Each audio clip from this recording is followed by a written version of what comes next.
रास्ते में एक कौआ बैठा हुआ था। कौआ समझ रहे हैं? कौआ बैठा था और उसी रास्ते से यमराज जी का निकलना हुआ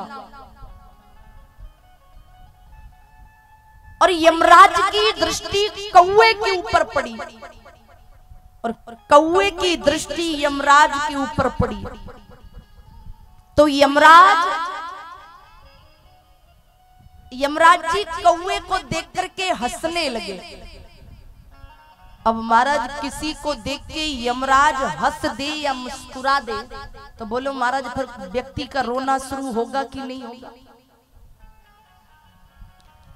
अब तो यमराज ने जैसे कौए को देख करके हंसे मुस्कुराए, कौआ रोने लगा। कुछ देर बाद उसी रास्ते से गरुड़ जी निकले तो कौआ महाराज बुरी भांति रोए तो गरुड़ देवता ने पूछा कौए से, अरे भैया तुम क्यों रो रहे हो? वो कौआ बोला, गरुड़ जी मैं इसलिए रो रहा हूं क्योंकि मुझे देख करके यमराज जी मुस्कुरा के निकल के गए और मतलब यमराज जी का मुस्कुराना मतलब हमारा टिकट कटना। गरुड़ देवता ने कहा चिंता मत करो, मैं तुम्हें बड़ी सुरक्षित जगह छोड़ करके आऊंगा जहां यमराज काल भी तुम्हारा बाल बाका नहीं कर सकता। अब तो गरुड़ देवता ने उस कौए को अपनी पीठ पर बिठाला और महाराज पहुंचे समुद्र के बीचों बीच एक टापू पर, एक गुफा में महाराज उस कौए को छोड़ करके आए और कहा तुम यहां रहना, यहां तुम्हारा बाल बाका नहीं होगा। और जैसे ही गरुड़ देवता आए बीच में देख यमराज जी मिल गए तो यमराज ने पूछा गरुड़ जी कहां से आ रहे हो? गरुड़ जी ने कहा यमराज जी क्या बताऊं, बस उस कौए को छोड़ करके आ रहा हूं जिस कौए को देख करके तुम मुस्कुरा रहे थे। बोले कहां छोड़ के आए हो?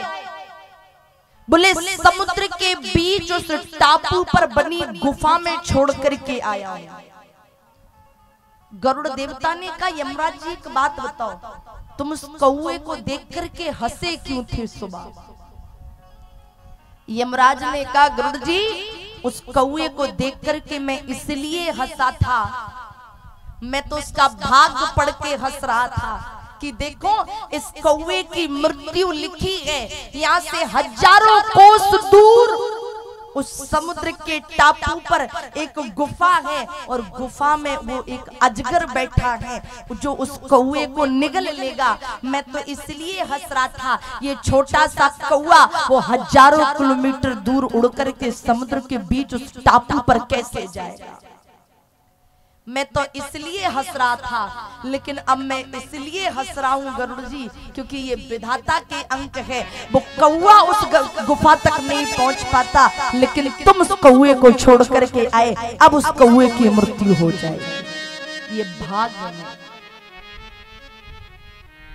भगवान शंकर कथा सुना रहे हैं लेकिन सती जी के भाग्य में कथा सुनना नहीं। तो उसी समय आकाश मंडल से विमान गुजर रहे हैं